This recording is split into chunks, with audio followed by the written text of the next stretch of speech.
get the jacket on real quick. It's cold in this La Quinta up here in DFW, but welcome to the Inside Texas Football YouTube channel, powered by InsideTexas.com. I'm Joe Cook, got Coach Doug, got Drew Kelson, got Justin Wells, and Wednesday night live. It's a little bit closer to game day than usual, and that's always fun as we get ready for Texas in the Cotton Bowl on Friday. Thank you for joining us, and if you are here and are not a member of InsideTexas.com, please head over there. We got a promo. Get $1 to sell 7 days. We'll get you a bunch of access, insight, all the great stuff that comes with an Inside Texas subscription. Thanks everybody for joining us. And Drew, I'm sure that this is the first time this Texas team, really maybe since like the Georgia game, is like a big time underdog. They weren't even a big underdog for that Georgia game. They were a mild one.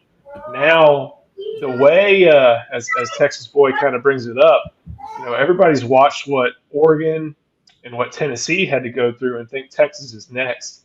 How does that maybe help Texas as before we start diving into some of the individual breakdowns and individual matchups? It's funny. I always think the psychological part of it, just depending on the team and the culture and all the individual makeups of the player, it's not a big deal. But on Inside Texas today, Eric shared he got some feedback from a source. Sark is leveraging some of this stuff. He's leveraging some of the main media stuff, because at the end of the day, I've gotten to the point where I'm over it. Like, I'm tired of hearing it. But I think this team absolutely needs to dial into that. They're not proud of the way they've played, but I don't think they've been proud of the way they've played throughout the season. There's always been something to work on throughout the season. And so if there was no other motivation you could have going into a game, you're getting all the fuel you need, right? So at this point, I think there could be a psychological edge for Texas. And I think I can expound on that a little bit more later, but I do think there are some angles there where Texas can take advantage of just some of the things that psychologically are coming into play going into this game. It's really cool. We've never really had college football, and this is what I wrote about today, with multiple win or go home games. If you're a wild card team, like our Houston Texans are, Saturday at 3:30. You got to win that game, and then you got to win three more. You got to win three more, I think, to win the Super Bowl, or maybe four more, I think, from that point. We've never really had that in college football, and so all these teams left have this win or go home mentality that's really unique. And one of the other cool things is that you talk about that psychological part of it, Drew, and Texas being like, okay, people are doubting us. On the other side, Justin, you got Ohio State probably thinking that they can hang the moon up there right now because of how well they played against teams like Oregon and Tennessee. Absolutely. I thought that Arizona, going into the Peach Bowl, that Arizona State was supremely confident, riding on cloud nine, and I was more than right, a little too right. I think this Ohio State is the same way. I think whatever Michigan did to piss them off, that was exactly what that program needed. That was the jolt that Ryan Day and that group needed, because they are playing fantastic. There's not a better team playing football right now. Tennessee has a great defense. Ohio State said, nah. Oregon's number one in the nation. Oregon's like, no big deal. They're going to walk into this thing with a big head, with a lot of talent, with a lot of big-time prospects on this roster. And for good reason. Ohio State is just playing. We talked about this in one of our group chats. It's like the baseball playoffs when the wild card gets in and then the wild card team makes a run. It's because they're peaking at the right time.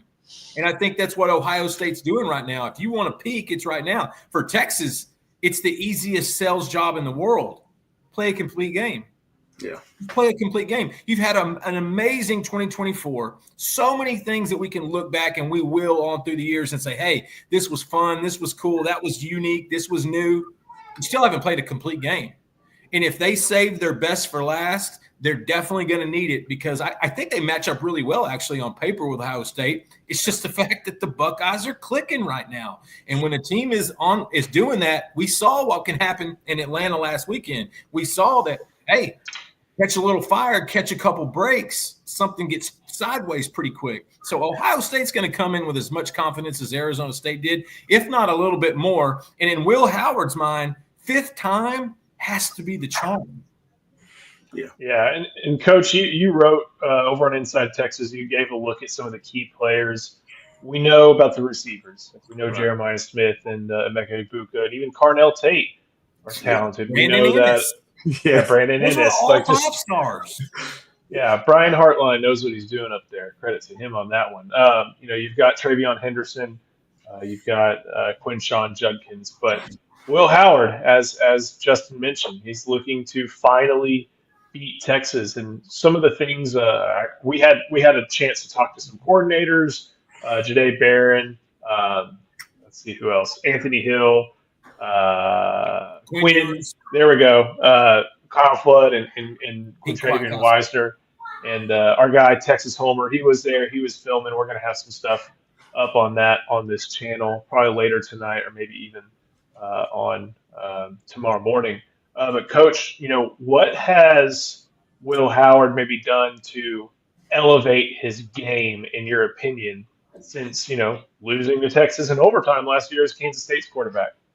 Transferring to Ohio State around a number of talented athletes. I'm glad you mentioned that because Pete Kwiatkowski kind of said the same thing. Yeah, being honest, like if you remember playing him at Kansas State, he got the one long run as a freshman against us. But the next play you remember about Will Howard is him and trying to score a 4th down in the 4th quarter, trying to win versus us, and he fumbled and they didn't threw the ball into the dirt. That's what you remember about Will Howard playing versus Texas. But he just upgraded the talent around him. He's a great game manager. He's doing a great job. He doesn't have to win the game like he probably had to do at Kansas State, right? He can just hand the ball off. He can just dump it out to Jeremiah Smith, and he break a couple tackles and go to the house. So that's the only thing to me he's done. And he's not turned the ball over either, right? And so he doesn't even use his legs as much as he did at Kansas State, but he doesn't need to. That's what happened. He upgraded the talent around him. What's the movie where the guy has to keep his heart rate up or else he dies, or like his family is kidnapped or something like that? I don't know, but he feels like he has to drive a bus and he has to keep maybe it's the bus. He has to keep a bus above 70. Speed. Maybe it's Speed. Reeves. Sandra Bullock. Okay, that's Speed. I was gonna suggest Speed as a joke, but no, that's the movie. I feel like that's the type of bus driver Will Howard is. Like he is the guy who is keeping that thing going. Shock is different, but Shock is the one I was talking about, but Speed is the one with the bus. He's that bus driver, but he has pedal to the metal, and he is able to keep it going. And when you've got guys like Jeremiah Smith, Egbuka, all the guys we talked about, it really helps. But looking maybe on the other side of the ball, Texas likely won't run the ball as well. What's the counter? Just put as much speed up as possible on the field. It's game time for Blue, Blonde, Wingo, and Golden. I've probably wondered just how strong that interior is for Ohio State. Like, I feel like the key in this game is going to be the middle of the field. And I know Ohio State has done really well at guarding outside zone, but I'm curious, and maybe Drew, if you want to go in on it, maybe not, but do you see maybe an opportunity in the middle of the field for Texas, even though that's not what they always do running the ball? Anything other than outside zone is an opportunity. Honestly, at the end of the day, I was calling for duo. I was calling for power. I don't want to see any counters right now. People have been so disruptive. I don't want to see any pull. I don't want to see pullers. I just don't. We even when we do it, we're not picking up the right guys. There's different things going on. So we can be effective, but that's if we simplify it. This game in and of itself, you think about every big game Texas has ever played in. When I mean big game, I mean like massive, their implications. Every play feels like it slows down. You're waiting for the snap. The clock is ticking. I think when games get into that space, especially when we were on the road in Tuscaloosa, it felt that same way where you're just like, can we do it? Does this play happen? Is this play dialed in? And everyone's locked in. And by the time the play snaps, you're like, these guys they're dialed in. And I really feel strong that we're gonna get a little bit of that this week. Justin, I saw you agreeing with them on not running outside zone. We've seen it all be a difficult prospect, not just against Georgia, but against Arizona State. So maybe how do you think Sark makes up for some possible difficulties in the run game? Take a page out of the Michigan playbook that they incorporated, because they ran the ball against Ohio State. And I believe Texas' offensive line is significantly better, and I think the running backs are about the same on par, if not better. I think you have to do that, but honestly, I don't think that's the MO of Sark. I think they're going to grip it. I think they're going to chunk the ball. I really do. I think both corners are good, but I think they can be had. I think both safeties are elite, but I think one or two can be beat. Like, I think that's – Sark's going to dance with the one he brought. And you remember going before Georgia, the SEC championship, we thought, just establish the run because, Kirby peeled his ears back in Austin. So just establish the run, make that defense honest. Texas came out and threw the ball like 7 out of the first 9 plays. I think we're going to see the exact same script. I think Texas, that's how you utilize that. If you don't think you're going to be able to run the ball effectively, spread it out, speed it out. And I think that's what's going to happen. And we hear this all the time since he's been here, all gas, no brakes. Buddy, I want to see that Friday because I've seen this thing go all gas, and then I've seen the emergency brake thrown after a 2-possession lead, a 3-possession lead. Against Ohio State, you cannot slow down. You can't blink. You're going to have to keep everything, no governor on this sucker. You're going to have to keep going. Justin, listen, JW, listen. I've been thinking the same thing, dude, because it's like, Quinn, this is your NFL debut. Right. This is an NFL defense. Banks, like the offensive line, this is an NFL defense. This is an NFL – you're getting – There's 30 NFL prospects on the field Friday. Exactly. This is an audition, dude. Like, what are we doing? What are we doing? The funny thing about it, too, is guess who's coming back healthy, and he wants to work his way back into the second round. Yeah.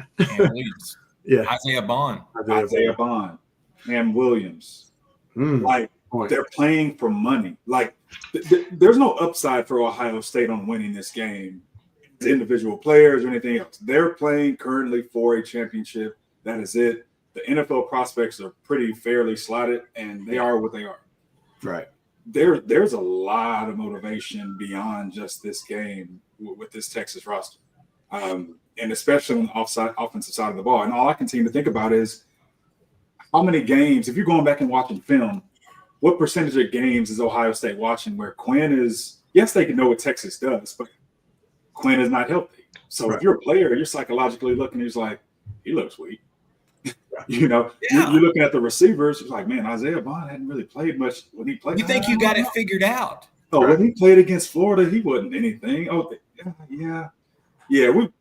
We got them locked up. There's too many nuances. DeAndre Moore has been banged up. There's certain things, if you go back and watch film, you're like, I don't know. Have they really gotten a real full taste of what this team looks at full strength? And I'm hoping with the motivation these guys should have, but the talent they already have.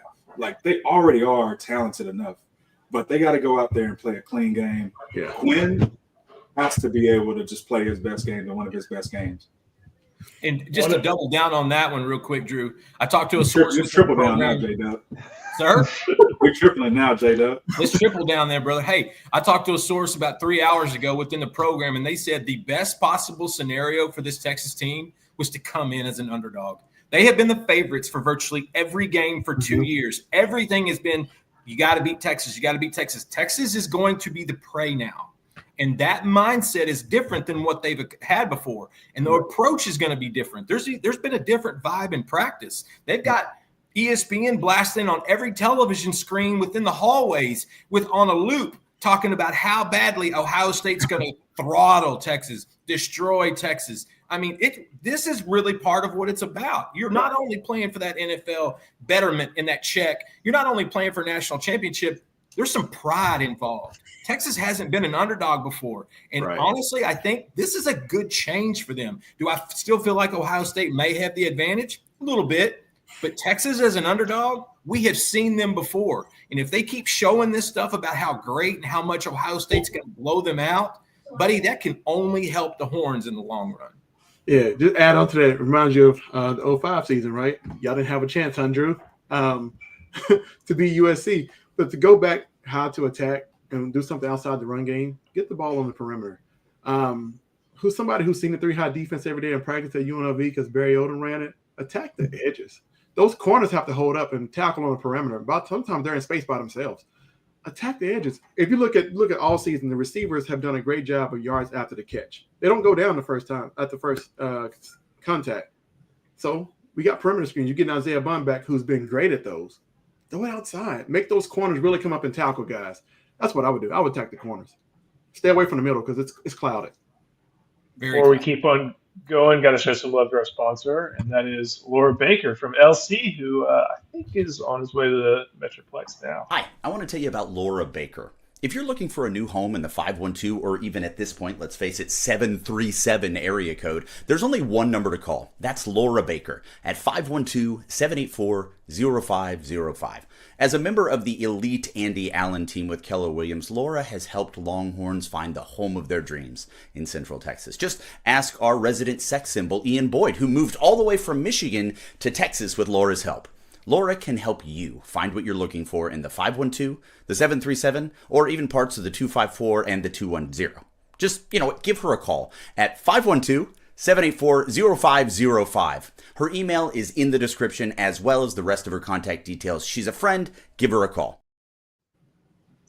Another aspect to this, aside from this year, is there are a lot of guys from last year's Sugar Bowl team who are on this team and had that taste and made it to this point and know mostly what it took to get here. And now they're trying to figure out what it takes to get to the next level. And we got to, like I said, we got to talk to Anthony Hill, got to talk to Janae Barron, Pete Kwiatkowski. And I was kind of trying to figure out, like, what are some of the things that last year's team, that you learned that you're applying now. And I'm going to admit, like, saying happy to be there maybe a little bit too strong because they were there. They were trying to win. They were 12 yards away. But Barron said something like maybe we were a little, like, too loose, like maybe a little bit like, looking forward and looking back, but not looking at where they were. And Barron, because, at this point last year, he didn't know if he was going to be playing football again at Texas or not, if he would be going to the NFL. So maybe he was looking forward, looking back, recollecting on stuff. But now he's saying everybody's really looking at the current moment and what they have ahead of them. And I thought that was an interesting sign of maturity, just saying, like, you can look back later and you can look forward, tomorrow. But the opportunity they have now is not something to be squandered and to be, just appreciated. Going through some of the comments, we'll get to the defensive side of things because obviously we can talk a little bit about that. But Michael Dooley has a good one. Has anyone explored the possibility that Ohio State started fast the last two games because opposing teams had a lot of time off prior? Defense is usually affected with the speed of the game at first. They've looked so dominant, that's hard to say. I'm going to say Chip Kelly's in his bag with the opening script. Yeah. Chip Kelly credit. He just like Sark creates the opening script, Chip Kelly does too, and he's very, very good at doing so. Yeah, that's go ahead. I think Tennessee was just overmatched regardless. I mean, the moment they walked out of there with a freshman quarterback with that defense, they were licking their chops. So that was never going to happen, especially coming off the loss to Michigan. Oregon, they watched the film after that game and know they left a lot on the film. I mean, going down to Will Howard, just giving the game away at the end of it. So it's just different when you get the chance to go play somebody again and you see so much on film when you know you're a dominant team. And I think Ohio State saw that. And Oregon's just been getting by. When you have receivers running wide open, When you're getting them in space, when you're able to create those opportunities against the defense like that, it's not necessarily just dominant. It's literally, we're talking about how great the players are, and they're great. But when you got your receiver just running untouched in the end zone and people not bracketing the receiver the right way, when the players aren't executing, it's like Oregon just kind of handed over some things early that Ohio State is great. They are absolutely great. But we don't hand things over. Not on defense. Not on defense. And defense is where it matters because that's where they get the points. That's where they can put a strangle on you. So I just trust what our guys can bring to it while our offense figures it out, or luckily they can start fast. I think it's one of those things, yeah. Layoff, we can talk about layoff until we're blue in the face, but when you beat the brakes off somebody like like Ohio State did, that's not rest and rust. That's just being a better football team. Exactly. And being a much better football team. It's a pair of questions here.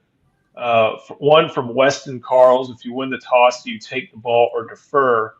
And that kind of plays into this from AR. The Ohio State opening script hit, and that caused Tennessee and Oregon to throw their game plans out the window. And Coach, we talked about game scripts all the time, and that if you're down 2 touchdowns on Texas, for the most part, last week notwithstanding, it's pretty tough to come back on them.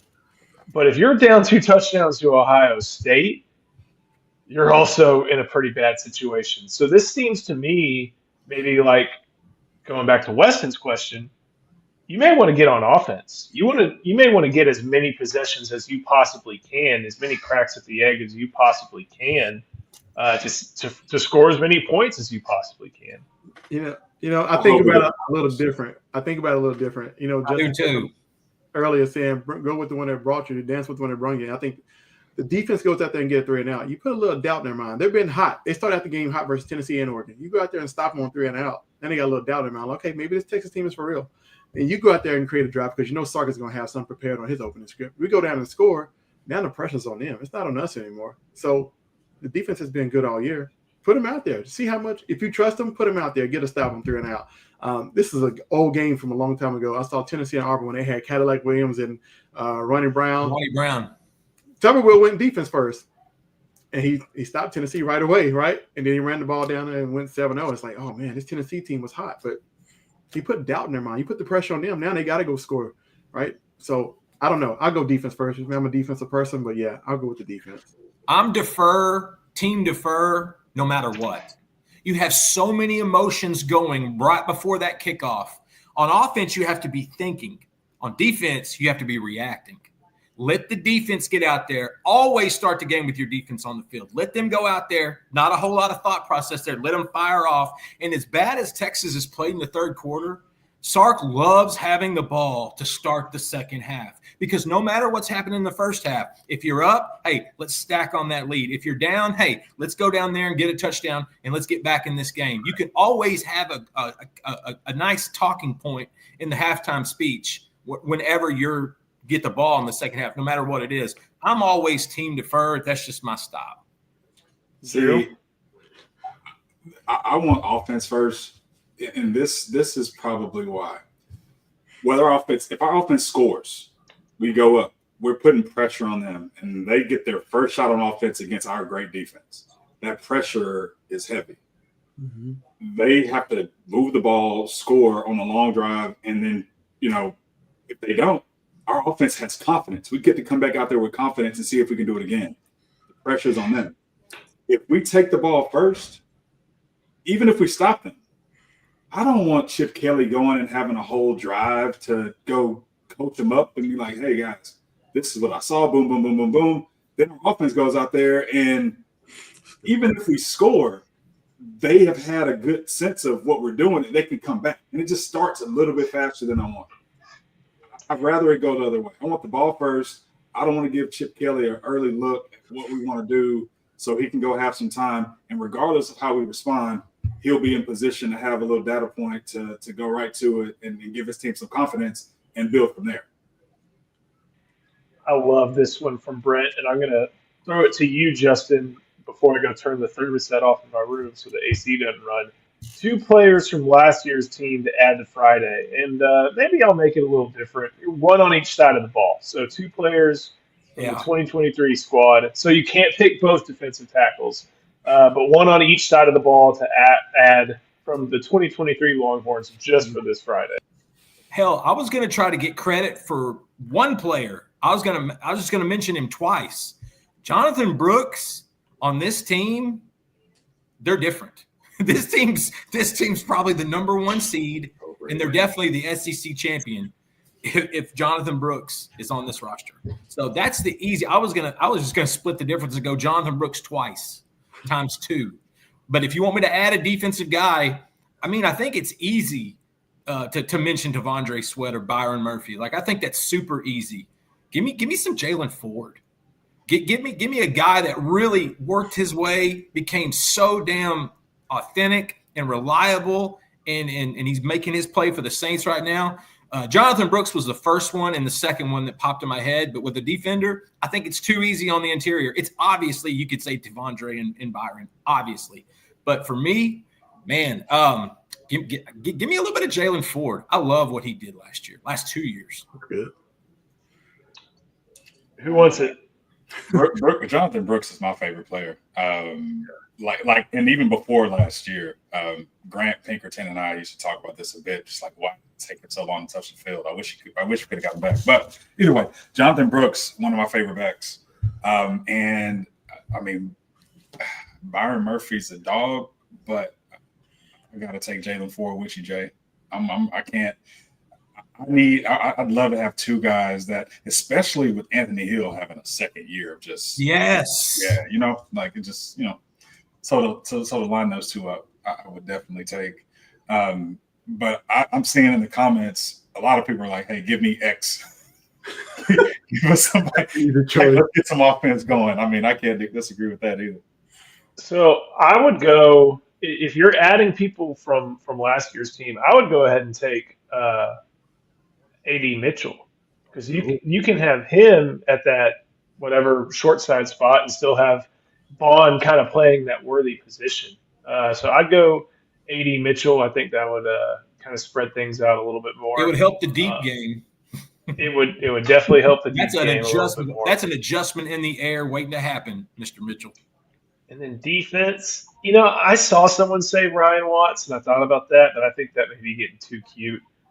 Jalen Ford's definitely not getting too cute. Like, that's a guy who, right there in the middle of the field, had some bulk that honestly Leon Lafau doesn't at this current point in his career. Right, Lafau's going to be there. Yeah. But I'm going to say it's a no-brainer for me.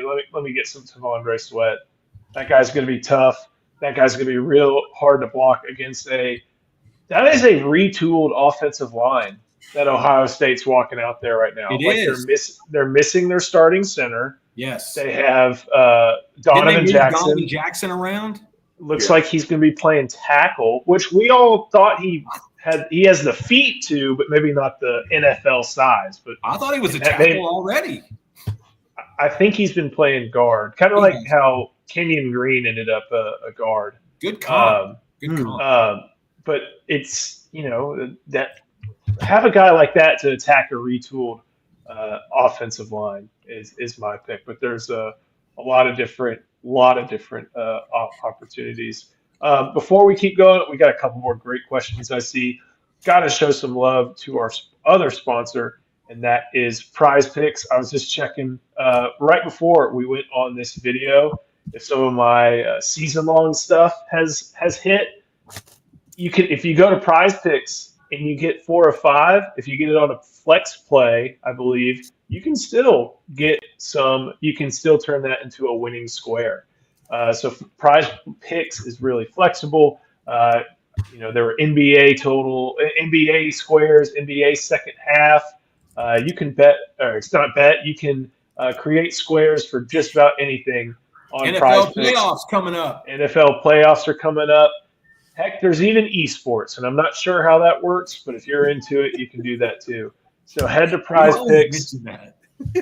Play $5, get $5 instantly if you use the code Inside Texas. It is the easiest way to do daily fantasy, sports, esports, whatever it is. Head to Prize Picks. Use the code Inside Texas and get yourself $50 if you play $5 using the code Inside Texas. Do we know anyone that has bet on? I'll even go further. Do we know anyone that plays esports? Like, I mean, I know it's a big deal, but do anybody here know anybody? I mean, you have to be insane. The 10,000 hours thing, it's like that. Like, you have to just be, and they're like, let's say there's money on that. Yeah. Hey, if you were watching sports during COVID, you were fiending for Ukrainian women's table tennis. If you had You're right. So, but that's one. I was just envisioning my son playing video games because he plays NCAA 25 religiously, and me putting a bet down on him, to beat the neighbor or to beat his buddy down the street. And then I'm sitting here thinking, man, if he doesn't do this, I'm gonna lose my mind. It's full teams. Yeah. I think one guy that we surprisingly haven't talked about enough is Jeremiah Smith, JJ Smith. Definitely a difference maker in college football.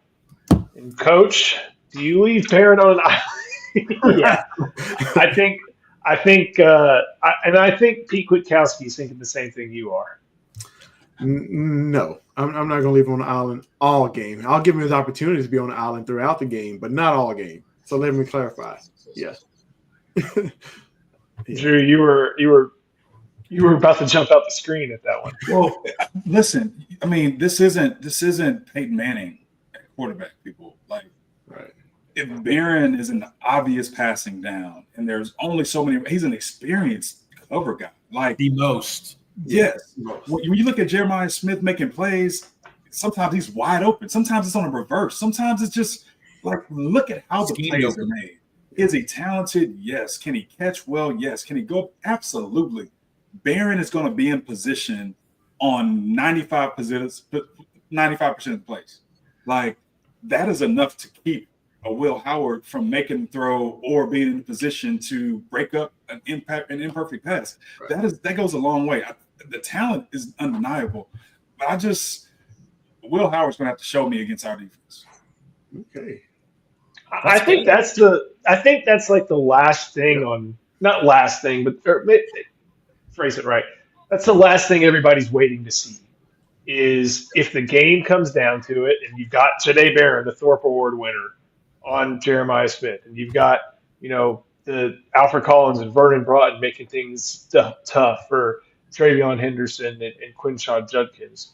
I think a lot of people outside of this sphere, whether it be Ohio State or Texas, are waiting to see, okay, can Will Howard keep the pedal to the metal and drive the $20 million bus to the promised land all the way to Georgia? And I don't think the last time he had to show it, last two times he truly had to show it, was Oregon and Michigan. And granted, that's 2 games out of 14-game season, and they won the other 12. But there have been times when he's been very, very. He looks like the Kansas State guy whose pass on 4th down fell harmlessly to the ground via a Tavondre Sweat bat down. So, did you see what he said, Joe, about his experiences playing Texas? About the 2020 game?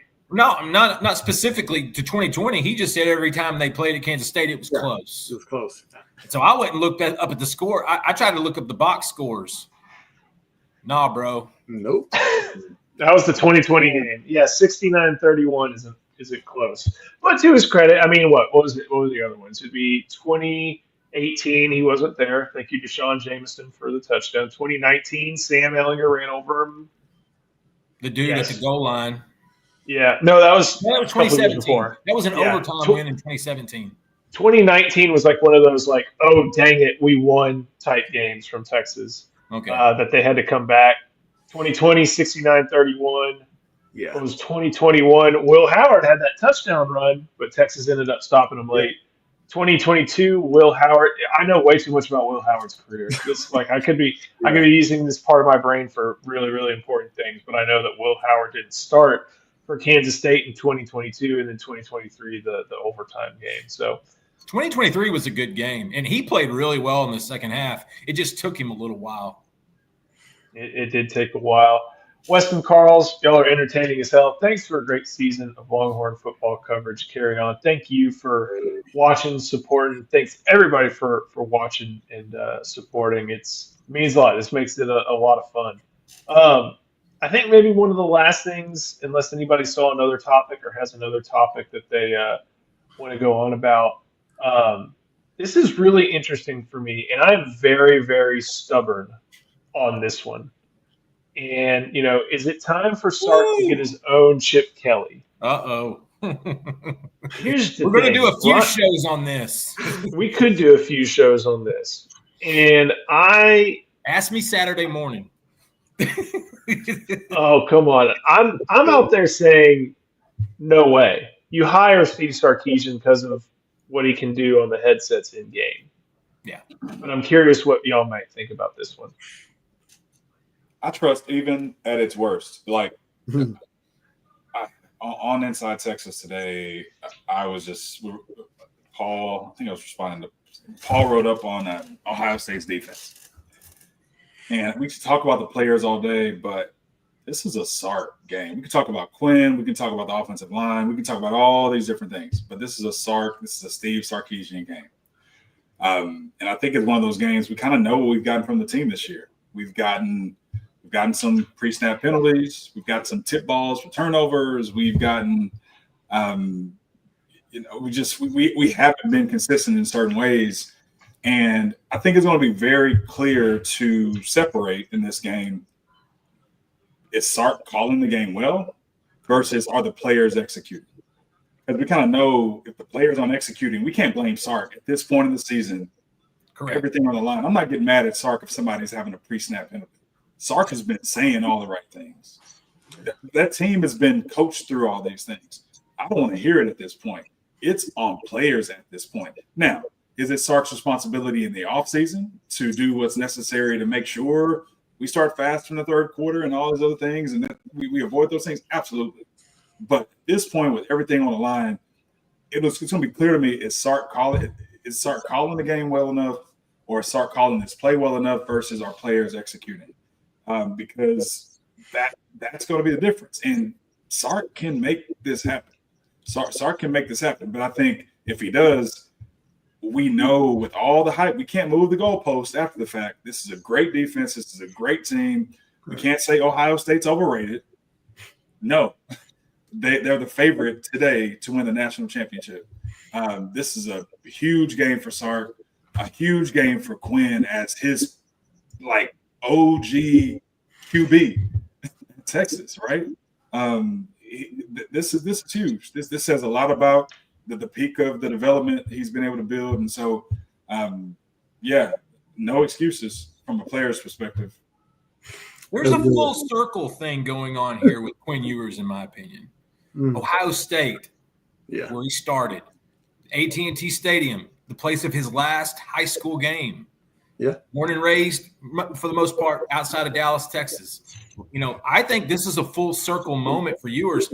And I've talked to people, Texas fans that have wanted to bash Quinn, and I said, besides a national championship, name something Quinn hasn't done for Texas. He's done everything you can imagine. And I think Drew is exactly right. This is so much on the players, and this is Quinn's chance. Look. You listen to the draft analysts, and they range from late first round to undrafted, some stupid comments about Quinn Ewers. He goes out there against this defense and does what he's capable of doing. That conversation stops. And then we get to have a little bit more fun with who Quinn Ewers actually is. Right. I think it's going to be closer to Sam Ehlinger. The further away he gets from the program, more people are going to appreciate what he's actually done.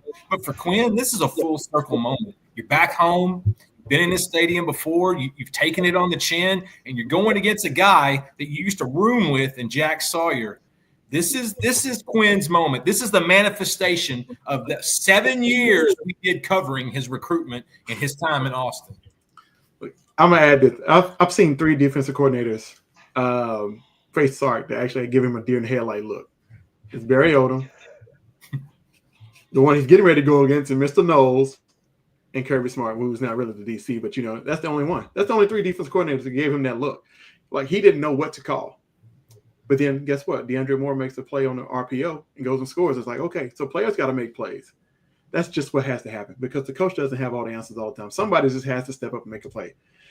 Doing some research the third quarter, even when he was the offensive coordinator at Alabama, he struggled in the third quarter. It just may be a thing. I don't know. Just don't let it happen this game. We're fine. Good stuff, Coach. Here's one thing going back to that. I remember hearing this a lot in 2021. And my response to Sark needs an offensive coordinator is, if you think that right now, start getting the buyout money together. Because if you're already going to do that in year 1, then you don't want him to be him. Like, Ryan Day had to do that because Ryan Day was under crazy pressure, is under crazy pressure to make this $20 million roster, whatever it is, quote unquote, alleged, supposed, all that stuff, work. It's hard to game plan and call plays and do that. And if you're at a program like Ohio State, you can go grab UCLA's head coach to do it for you. That's a luxury. You can. That's something that you can do. Sark didn't need to do that, and he hadn't.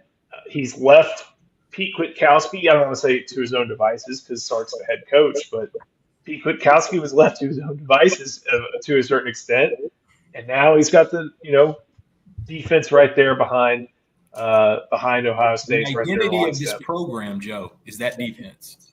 Right, exactly.